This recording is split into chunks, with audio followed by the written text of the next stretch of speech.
Good morning, dear learners. I'm Glarmina. The last we are learning MPC-004 Advanced Social Psychology. In the last session, I've mentioned about the first unit. So the next unit is Social Cognition, Attribution Theory. It's a very important chapter and it is very essential for our life also. So let's start with the introduction. So in the chapter we are learning these objectives: understanding social behavior, how people process information and make judgments about others, and how we can explain the causes behind a particular behavior of ours and others, how to form overall impression and how that impression or information is stored and organized in memory.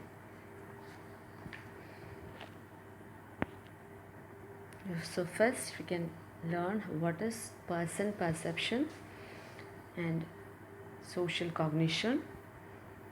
So in how to learn person perception, I'll explain through an example. The study was conducted by Harold Kelly.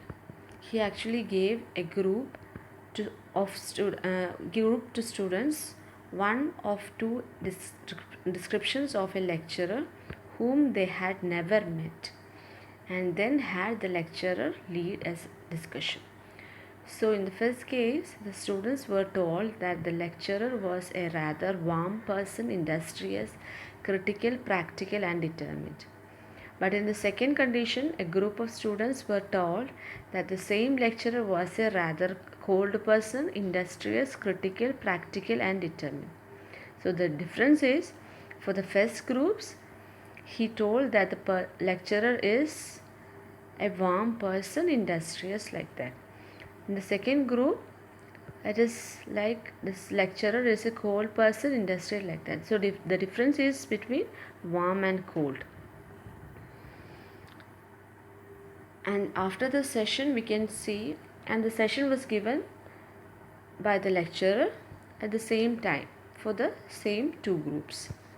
And after the session, the students who were told that the lecturer was cold rated him far less positively after the discussion than those who were told that he was warm, although the behavior of the lecturer was invariant across the two conditions.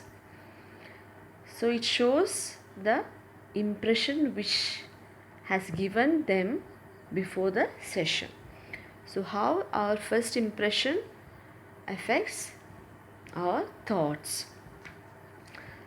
So that was the thing which was explained by Harold Kelly. So he illustrates an early view of person perceptions which concentrated on the way in which individuals focus on particular traits when forming overall impression of others. And according to this perspective, certain traits play an unusually large role. Like in this example, warm and cold. These are the two traits. They play an unusually large role in determining general impression. And these traits are known as central traits. And these central traits serves to organize the impression and provide a framework for interpreting information that is received subsequently. And the additional traits, like I told about industrious, critical, practical and determined, these are the additional traits. That trait's meaning will be altered by the presence of that central trait. Okay. So person perception, it is the way in which individuals focus on particular traits when forming overall impression of others. Then there are two models, additive and averaging models for forming impressions. So according to additive model, we simply add together bits of information we have about a person to form a judgment. And in averaging model, what we are doing is we start in the same way, but there is an additional step in which we divide by the number of traits to form an average. So in this model,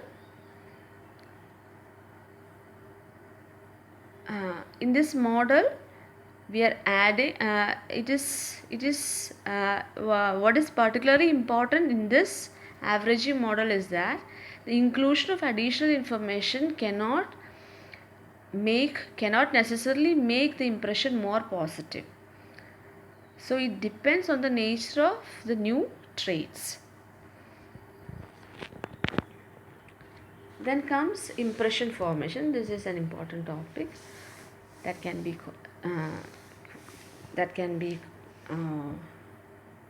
seen in your previous question papers for 2 marks questions.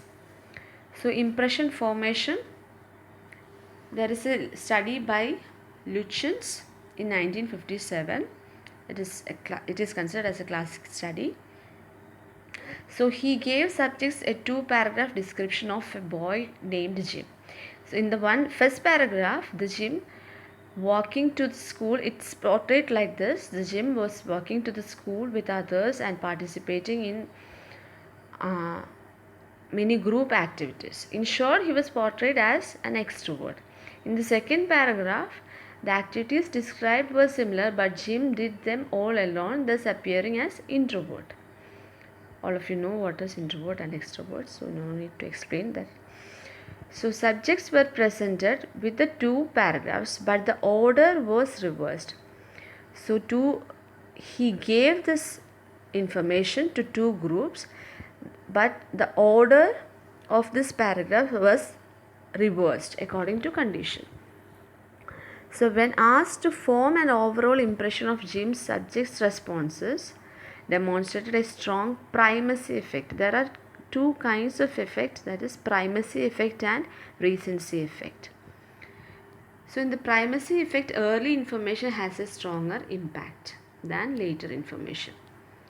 So if subject had read the extrovert paragraph first, they found that the Jim is more extrovert. But for the subjects who read the introvert paragraph first, they formed the impression that the Jim is more introvert. Okay. So this is the condition. So it shows the effect of primacy effect. Then comes, on the other hand, it is recency effect.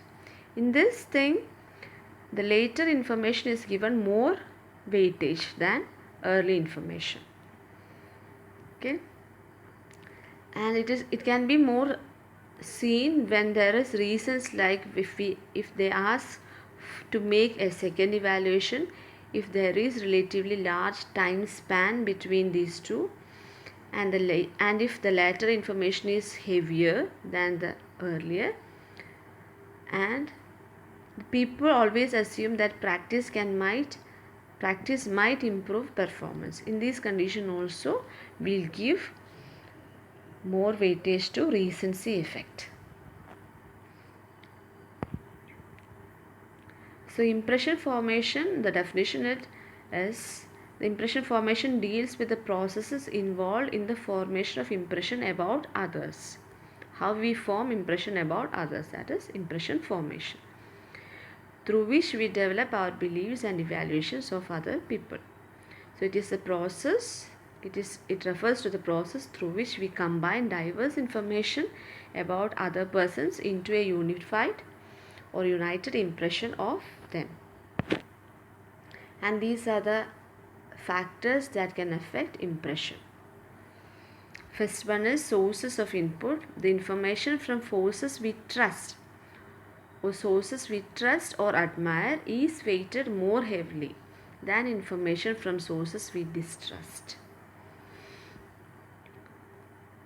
Second is the positive and negative nature of information. We usually give more weightage to negative information about others than positive information. It is because of the automatic vigilance we have. Then about the unusual or extreme behavior. The information that describes behavior or traits that are unusual or extreme are more valued and weighted. Then comes the primacy effect and recency effect. In primacy effects, information received first tends to be weighted more heavily than information received later. In recency effect, I've told it happens when we make second evaluation, and if there is more time span between the first and second, and it is because of our assumption that the practice makes man improved. Then comes the schemas. Schemas are mainly, we can say that schemas are the mental frameworks that centering on specific theme that help us to organize social information and impression about others. We can say that it is the bodies of information stored in memory. So we are living because of our schema, we can say. We all store the information with our schemas. Like for example, if I say a pen, we have the schema about a pen. If I say about a marriage, we have a schema about how a marriage will be. So all our thoughts are because of the schemas that we have stored in our memory. So there are different types of schemas: self schema, person schema, role schema, and event schema. These are the 4 types of schemas. So self schema, it is for organizing knowledge about our self knowledge, how we store about ourselves, the information about ourselves, how we will behave in a particular situation. Then comes the schemas for other individuals, how that person will behave in a particular situation. That is called person schema. Then role schema, it is the schema for social roles, how a teacher will behave, how a monk will behave, how a nun will behave, how a social activist will behave in a certain situations. That is role schema. Then schemas for events or situation are called event schema. Like I told you, how a marriage will be, how a death ceremony will be. That is the event schema. All these are the bodies of information that we have stored in our memory.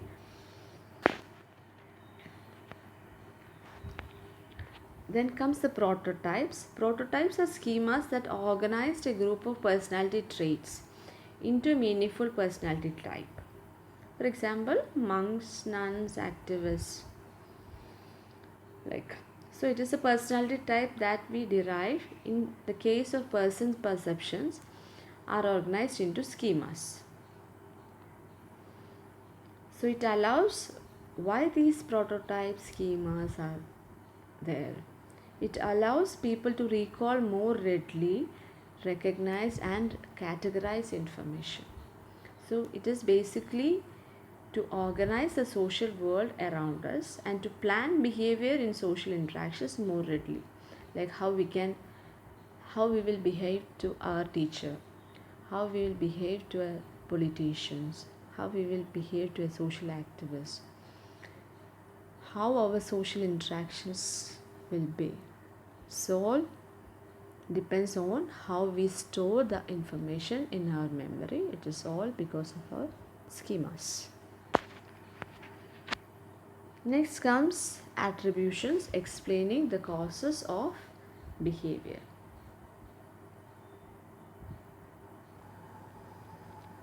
So next, attribution is explaining the causes of behavior. So the process of attribution, it is the individual's understanding of the reasons behind people's behavior. So why a particular person behaves in a particular way. So we are finding the reasons behind his or her behavior. It is a theory that is concerned with how individuals interpret events and how this relates to their thinking and behavior. Hayder was the first to propose his psychological theory of attribution. Then came the Weiner and colleagues. Then Jones and Davis. These people were the major proponents in this research area. So the first theory is given by Jones, Jurgen and Davis in 1961. So the theory is situational versus dispositional causes. So according to this theory, the external reasons will be there if the cause is external, and if the cause is internal, then internal dispositional variables will be there. So behavior will be attributed to an external cause if the external reasons are more likely or plausible. Conversely, behavior will be attributed to dispositional factors like personality variables when the external causes are unlikely and internal causes are more. The next theory is given by Harold Kelly. The theory is covariation principle. Covariation principle. So he suggests that there are many possible cause and effect relationships inherent in a situation that provide a possible explanation for a particular behavior.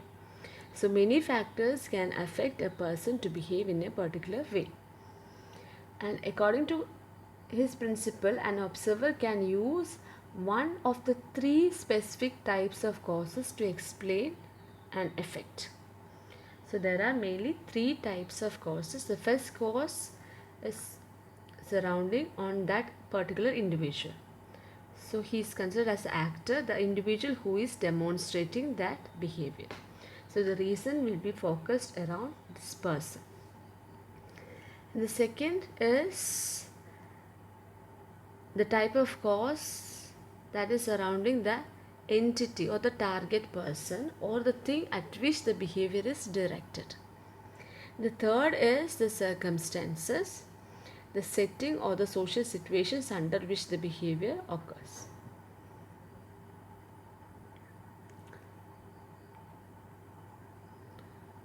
And this theory focused on how people decide whether to make an internal or external attribution or cause, and on instances where there are multiple observations of behavior. So it explains the attribution process as a search for information about which a particular behavior is correlated with or co-varies with.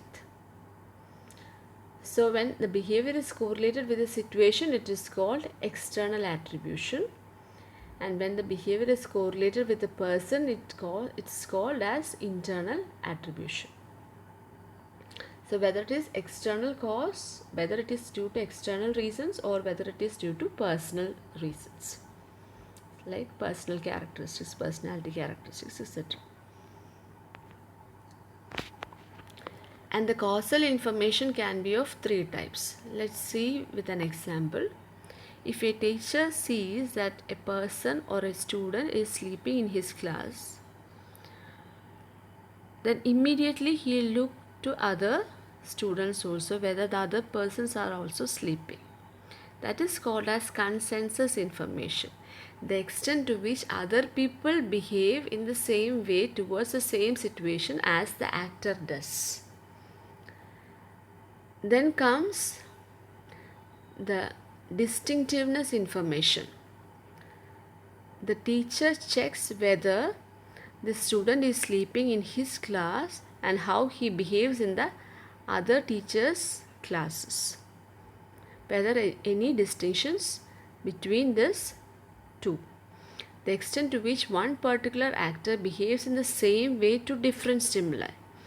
That is concerned with whether the behavior occurs in other similar situations. Okay. Then comes the third information, that is consistency, whether the person sleeps in all other classes, in all other teachers' classes also.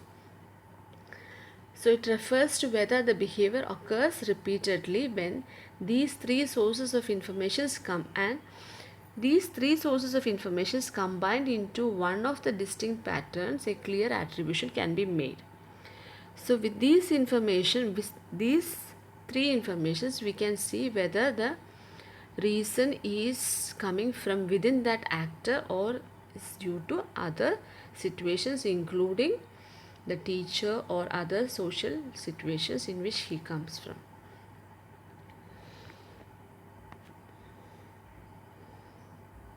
So for example, we can say that if there is low consensus, that is, if no other students are sleeping, and whether if there is low distinctiveness, that is, the student is sleeping in other teachers' class also, and if there is high consistency, the student sleeps repeatedly in all days, then we can say that the behavior is due to internal causes, and we can say that it is internal attribution.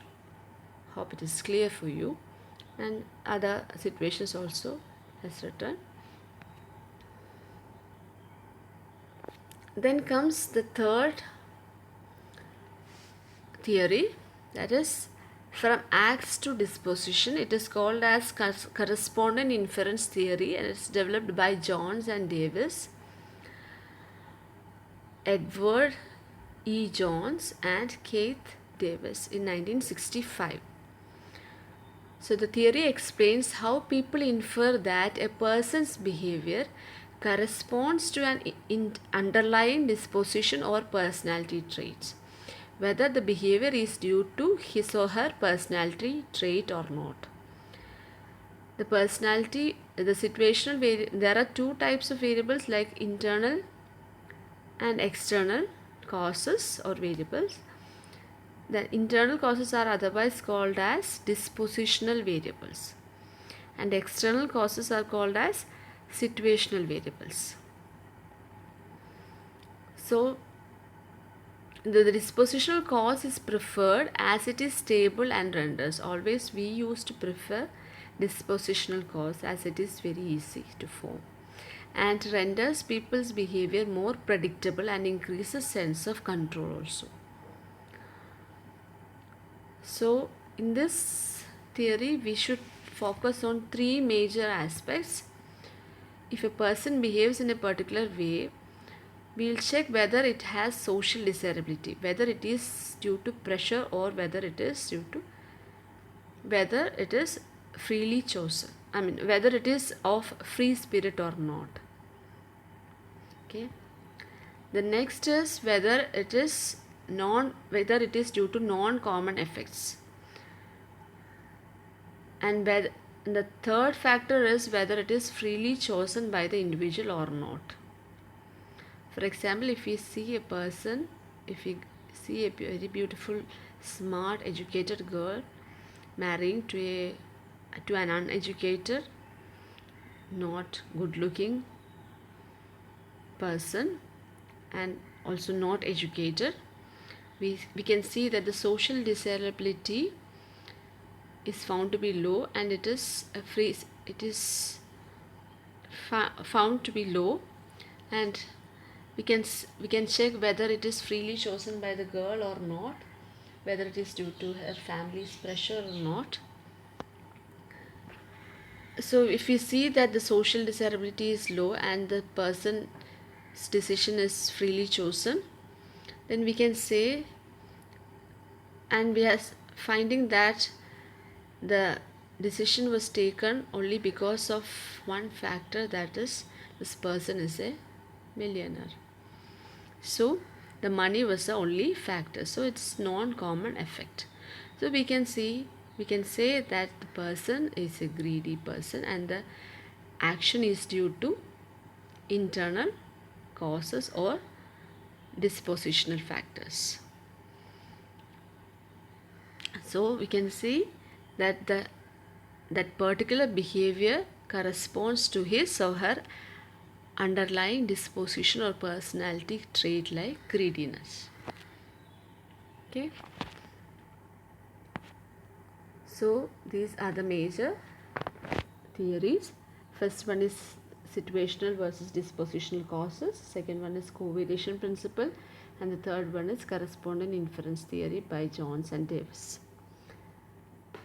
So next comes the attribution errors.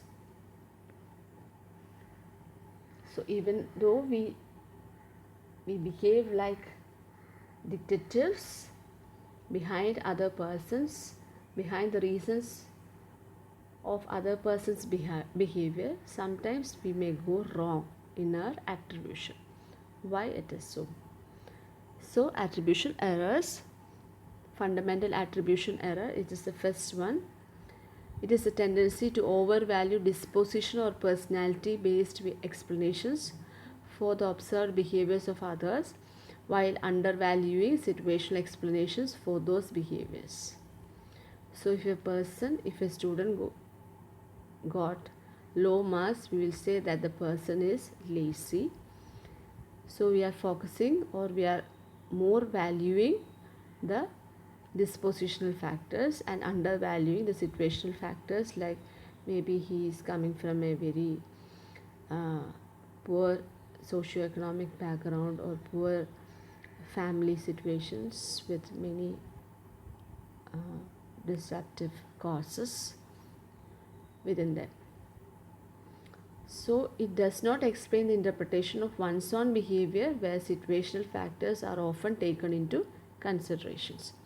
So this discrepancy is called as actor-observer bias.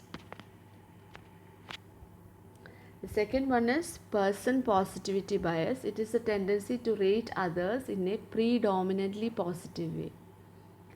Like for example, public figures, we will see that these persons are having more positive traits. So it is called as person positivity bias. It is based on Pollyanna principle, like we enjoy being surrounded by a pleasant world. It is a matter of security also. So perceived similarity, relaxed evaluation standards, individual evaluation pattern also account for this bias. Next comes self-serving bias. In this case, explanation for one's success that credit internal dispositional factors, and explanations for one's failures that blame external situational factors. Like for example, if a person got good marks in their exam, they will say that I worked hard for the exam to get this better results for me.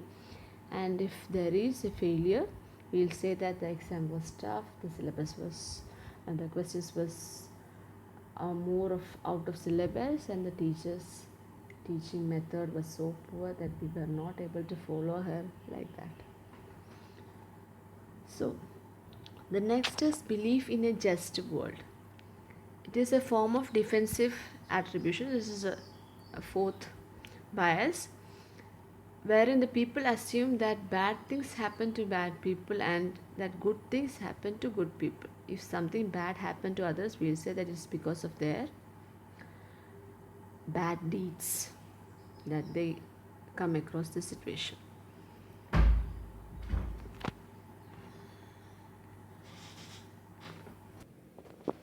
Then comes the fifth one, that is Hallow Effect. In this case, it is based on the implicit personality theory, the phenomenon in which initial familiarity that a person has positive traits is used to infer other uniformly positive characteristics. If we see one person as social, we will feel that that person will help us in a certain critical situation, but it may not be possible sometimes. So that is Hallow Effect. Then comes the attribution. So we mentioned about various theories of attribution and the attribution biases. Next comes the attribution theory and its applicability in education.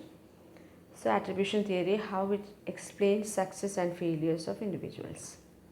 So it may be internal or external, it can be stable or unstable, and it can be controllable or uncontrollable. So it is also known as attribution theory of motivation. It's given by Bernard Weiner. He said that all the factors influencing achievement or motivation can be classified as effort, ability, luck, and level of task difficulty. So these factors mainly provide the details of the things which are under or beyond our control. Like for example, effort, it is considered as internal and it is unstable, on which we exercise great deal of control. Then comes ability, it is a stable factor on which we do not have much control. And then comes luck, it is an external factor and it is unstable also. We will not get luck all times. Then over which we exercise little control, and last one is level of difficulty. It is an external factor, but it is stable factor which is also beyond our control. In this way we can attribute our success and failure.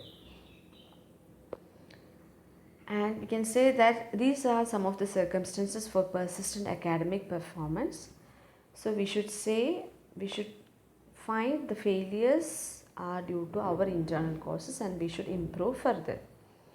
And it is not beneficial to attribute success entirely to ability always. And we should attribute failure to the lack of appropriate effort taken by ourselves.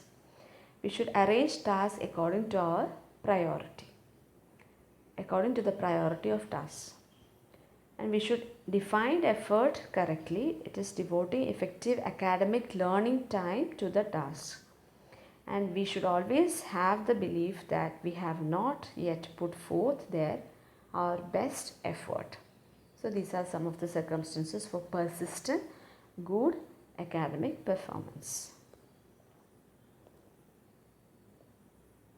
And we need a moderate healthy competitions, and we should evaluate the students at least partially and should have internal locus of control.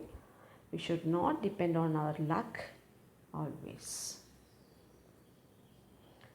And some additional concepts, these are learning goals, performance goals, overcoming learned helplessness, overcoming self-handicapping, and the expectancy valence model, the value of that goal and the estimation of the likelihood of success.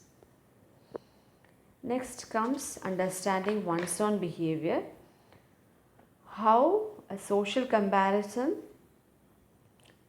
helps us to understand ourselves. We used to compare others to understand ourselves with social reality. And we identify our emotional states by comparing with others and their circumstances. How I could have been behaved in that particular situation. So that is it. Then Bem's self-perception theory is there. It is also important to know. It comes to know our own emotions, attitudes and internal states by inferring them from observations of our own behavior. We behave in a situation and we analyze that behavior later and we understand our own behaviors through the observations of our own behaviors and the circumstances in which they occur. When internal cues are weak, but this situation is there, when internal cues are weak, we the individual will be same as the outsider to observe our behavior. So there comes the end of the session.